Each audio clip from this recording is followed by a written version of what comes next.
Okay, so let me tell you what you already know about Spider-Man 2. It's a really, really, really good video game. The graphics are top of class. The voice acting is incredible. The combat is exciting and it's challenging, actually way more challenging than the first game. And the open world is gorgeous. But is it fun? Yeah, it's fun. It's really, really fun. It's the main question that we ask on this channel. We ask, is it fun? We don't review games, we ask, are they fun? And we break down how they're fun.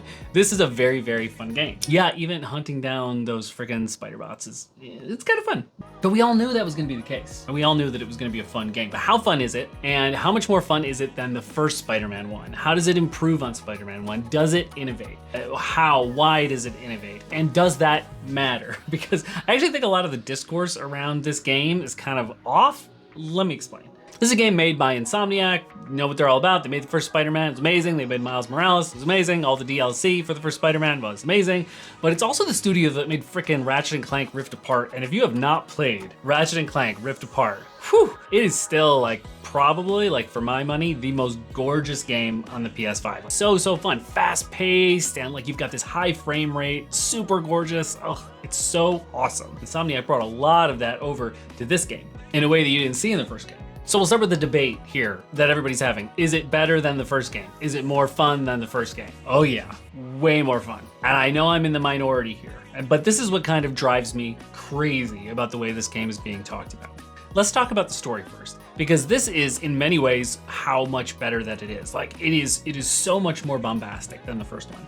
I just think it's light years more interesting and more dramatic than the first game. I really, really do. In some ways it's a smaller game, but also a bigger game because it takes these moments as Harry is introduced early on, right? You have that stroll down memory lane, they get on their bikes, they go like to the place where they caused trouble at their high school, like all those years ago. And that moment, like that scene is so necessary. And I'm so glad that it's not just a cutscene, because it's innovative in a way, because we get to actually play as these folks. So we feel more like, this is the awesome thing about the video game medium, is we get to play inside of our favorite stories.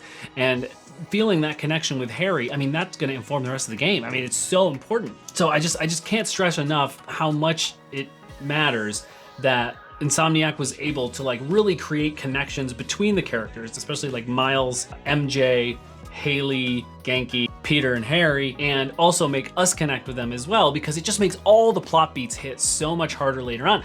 I can't even remember the plot of the first game. I've played through it twice, and recently, like I think a year ago, I played through the first game again and Miles Morales again. Loved it, obviously, but I'm trying to think, like, what happened in there? There was Mr. Negative, right? And I vaguely remember a part where you're like battling all the villains at once, or Vulture and Electro. Doc Ock was a thing. His origin story was there. MJ and Peter are on the run. I'm struggling, right? Whereas this one, there's so much more going on here, like an arc that is clear and true and makes sense and hits hard, and the relationships matter so much more. These people care about each other much more than they did in the first game, and I feel that, and it made me want to keep picking up the controller. So yeah, it made it a lot more fun. I just think it was such a better story. I really do. It goes down to the villains too. Doc Ock was an awesome villain in the first game, but I actually think Kraven's kind of scary.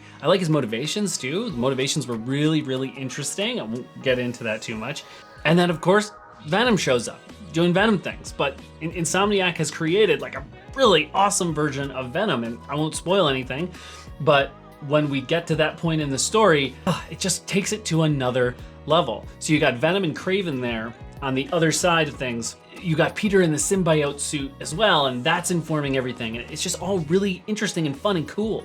The big set piece moments, those big ones, really made it feel like it mattered. So let's talk about the combat, because this is where I think people are really like, the combat is exactly the same. And it is. You're like punching and kicking and stuff like that. But there is one major way that it is different that people are just not talking about enough. So let's talk about the parry mechanic. What does the parry mechanic allow you to do, and what did it create in the game? Because it's not really just about the fact that you can parry, because it's not really a feature set.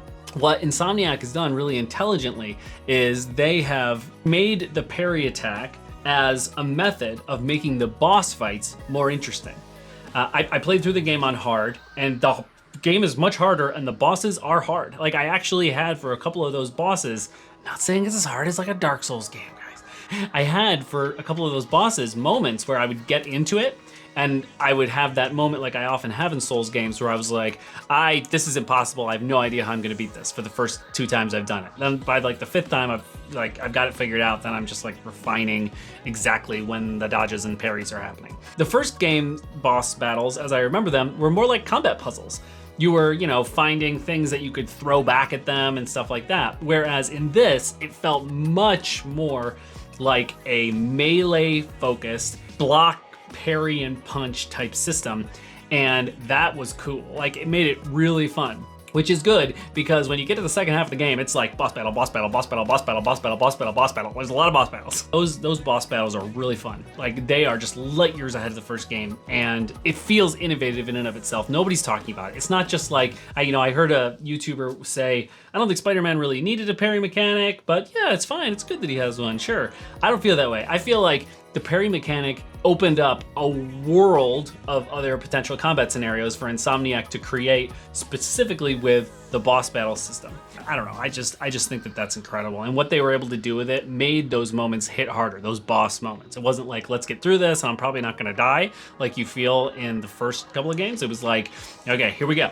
Like, it's gonna be a big thing. There's gonna be some catharsis here when I actually get through this. There's lots of quality of life things here. And again, like, I don't do reviews, right? I talk about how fun it is. So I'm not trying to go through every single little thing. There are quality of life improvements here that are really great. I'm using the gadget powers more because of them being locked to the R1 button. Just generally using stuff other than punching and kicking more. Using my webs more, using my abilities more. The tree was a little bit more meaningful this time around, although, man, there was like a lot of stuff to level up, so it got kind of confusing. It's like we got Miles, we got Peter, we got Miles and Peter together, we have Peter in different suits, and the skill trees with those. It's kind of like a lot. You have to make some decisions about what you want to level up, and it's kind of like, it's just a lot of cognitive load there. But it's fine, no big deal, it works. By the end of the game, pretty much leveled up 90% of things. And listen, if it's broke, don't fix it. Like, the punching and kicking and the webbing and stuff from the first game, like, worked awesome then, it works awesome now. That's Spider-Man. Like, Insomniac already kind of hit peak Spider-Man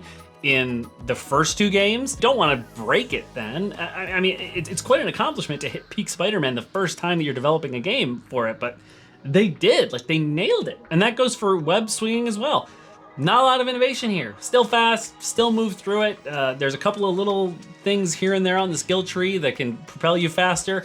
And obviously there's the web wings. The web wings are cool. They were fun to use. It was just fun to have something different. The side quests are much better. I really enjoy wanting to do everything in the world. Like, there's much less I know there's still collectathon stuff in there, but there's much less collectathon stuff there. It's more deeper side quests that connect you with people in New York, and I dig that. Like, I really thought that they were fun. I mean, if you played, you know what I'm talking about. And when you're talking about doing all the other little things in there, the blinds, like the Mysterio stuff, it's cool, it's fun, and there's not so much of it that it feels overwhelming. Like, I would swing through Brooklyn and I'd be like, huh, I kind of did everything here. All right, so let's look at the map and see where I haven't done it. And I rarely feel like that, because I'm not a completionist. I'm usually like, when the story's over, I'm out. But it didn't feel as much that way this time. It felt meaningful to me. A lot of people didn't like the MJ scenes again. I thought they were fine. I thought they were better, because she went to beatdown school between the games. So, you were actually doing a little bit more like stealth killing. That she wasn't killing anybody, obviously, but she had the little like stunny thing, and so she could like really like get people, right? So it wasn't just like in the first couple of games where you're just kind of like knocking something over and like running, being like, don't catch me.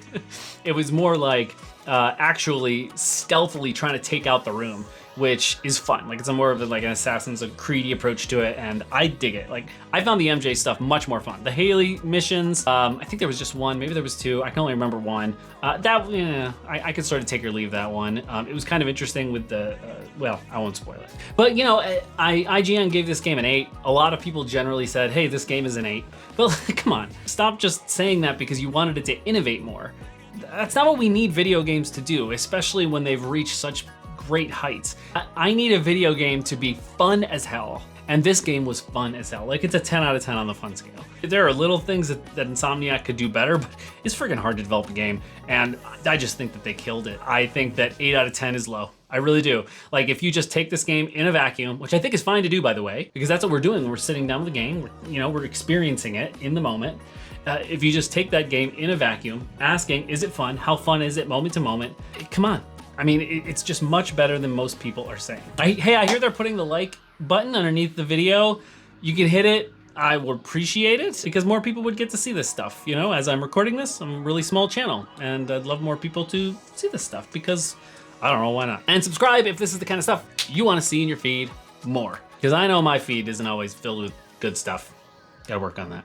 See you next time.